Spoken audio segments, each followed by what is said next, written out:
आजचा बसचा प्रवास भारी झाला, कारण बाजूला इंडियन आर्मीचा जवान होता. सगळं काही सांगतो. ब्लॉग शेवटपर्यंत नक्की पहा आणि फॉलो संख्या तेवढं फॉलो करून घ्या. तर जय श्रीराम मित्रांनो, परत एकदा वेलकम आपल्या नवीन ब्लॉगमध्ये.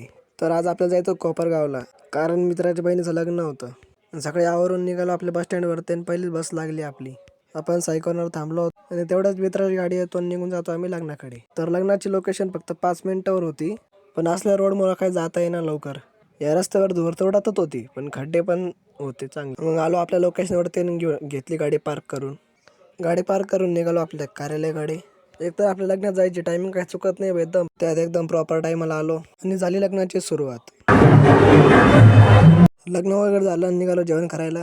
जेवण वगैरे झालं आणि नंतर थोडा वेळ थांबलो आपल्या मित्रासाठी, ज्याच्या बहिणीचं लग्न आहे. मग आला आपला मयुरेश भाऊ. भाऊचे तर कॉलेजला चांगले कपडे असतात, पण लग्नात स्टाईल वेगळ्या लेवलची असते. भाऊला भेटून आपण निघालो परत आपल्या पार्किंगकडे, जिथं गाडी लावली होती तिथं. आलो पार्किंग पाशी आणि घेतलं गाडीत बसून.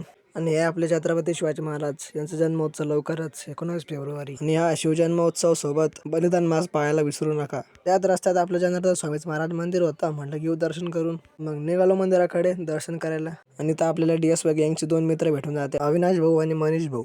ते पण आपल्यासोबत लग्नाला झाले होते इकडं. लग्नात येऊन मग दर्शन करून निघाले घराकडे. ते पण आलो आपण मध्ये जनार्दन स्वामी महाराजच्या मंदिरामध्ये. दर्शन करून थोड्या वेळ बसून घेतलं आणि मग परत निघालो आपल्या गाडीकडे. लवकर जायचं कारण फक्त आपल्या मित्राला पण घाई होती आणि आपल्याला पण घाई होती. लवकर बस भेटत नाही स्टँडवर पण. घेतलं गाडीत बसून आणि परत निघालो आपल्या बस स्टँडकडे.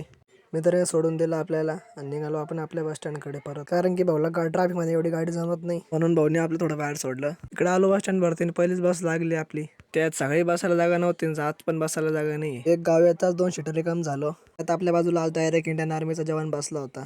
त्यात आपला दादा आताच ट्रेनिंग करून आलता 6 महिन्याची. दादाने मला पूर्ण आर्मी ट्रेनिंगचा पूर्ण प्रवास सांगितला. दादाची ट्रेनिंग वर नकाला सुट्टी झालती. कधी कधी साधा प्रवास छान आठवण बनून जातो. तर मी पण आलो येवल्याला. तर आजचा हा ब्लॉग आवडला असेल तर लाईक करा, फॉलो करून घ्या.